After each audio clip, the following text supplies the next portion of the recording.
Thank you, Mr. Speaker. And I also associate myself with the previous speakers who have appreciated the promoters of this legislative proposal, the Honorable Gichimo and the Honorable Mule. On behalf of the people of West Mugirango, I support the legislative proposal. It is in fact the best thing that has happened in this 13th Parliament, and this 13th Parliament will go in the annals of history as the protectors of the People's Fund.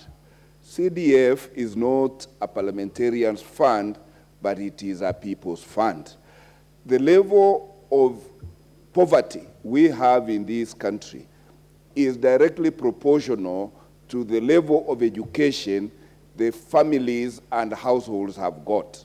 And majority of the households have their children not going to school because of lack of school fees.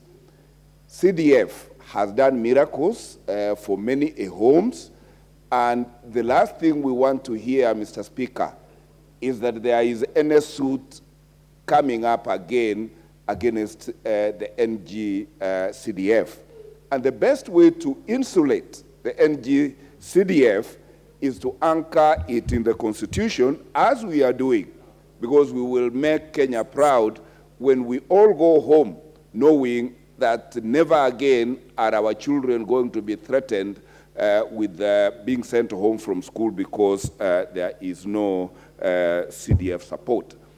My additional remarks, Mr. Speaker, is that the legislative proposal is again the best thing that has ever happened, because it has helped every member have an opportunity to not only endorse this legislative proposal, but by our conduct, we are assuring the nation that we shall not only be here present voting for the bill, but we shall also mobilize our electors when required to vote for the referendum if we get there. Mr. Speaker, the problem that the courts have had with the CDF was that it seemed to be tapping money from the national government revenue. And this has already been cured in the NG CDF Act of 2015.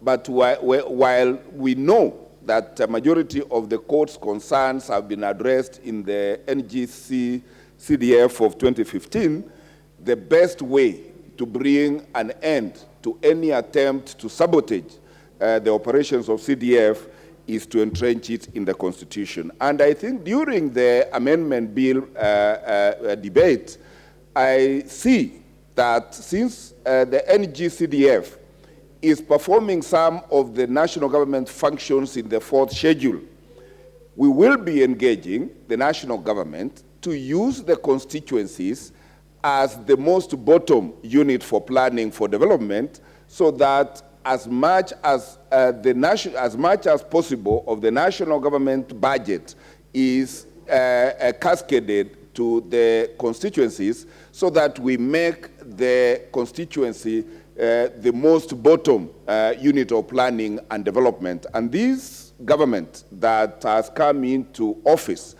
has promised Kenyans that it is going to be a bottom-up approach to business.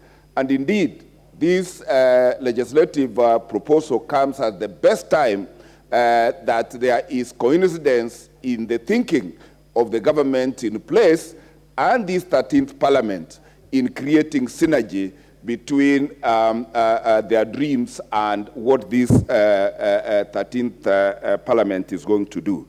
And I want to rest my case, Mr. Speaker, by assuring this House that I will be present to vote when this time comes, and that I will mobilize my constituents to do what they require to do to make this constitutional amendment a reality.